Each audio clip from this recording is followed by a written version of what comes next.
Inaresto ng pulisya ang pangunahing suspect sa brutal na pagpatay sa isang 46 anyos na lalaki na caretaker ng mga manok sa isang farma sa Barangay Pungol, Sibugay, Cebu City. Sa eksklusibong panayam ng Bombo Radio Cebu, kinumpirma ni Police Captain na Cesar Parcon, hepe ng Malubuga Police Station 12, na naaresto ang suspect as na kinilala nga si alias Jojo sa isinagawang hot pursuit operation sa Barangay San Nicolas, Cebu City kahapon Agosto 28.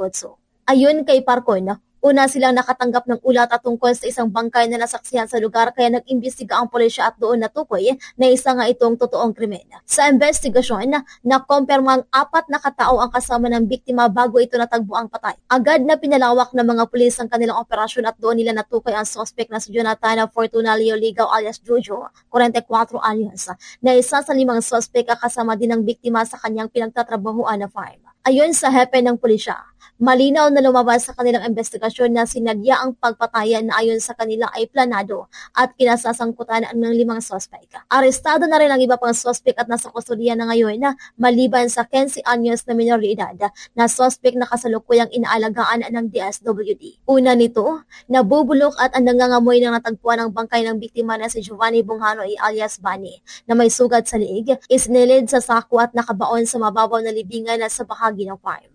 Based on our investigation and information gathering, meron itong suspect natin, meron palang 4 na kasama, yung naghukay saka naglibing.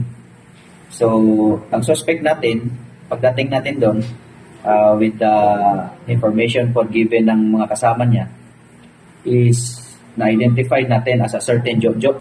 We conducted a hot pursuit operation.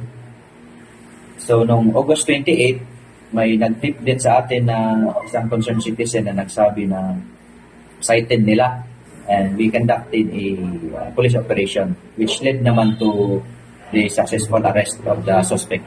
Mula rito sa Bombo Radio Cebu, Bombo Jeremy Balingat para sa Bombo Radio Philippines, the #1 most trusted source of news and information. Basta Radio, Bombo!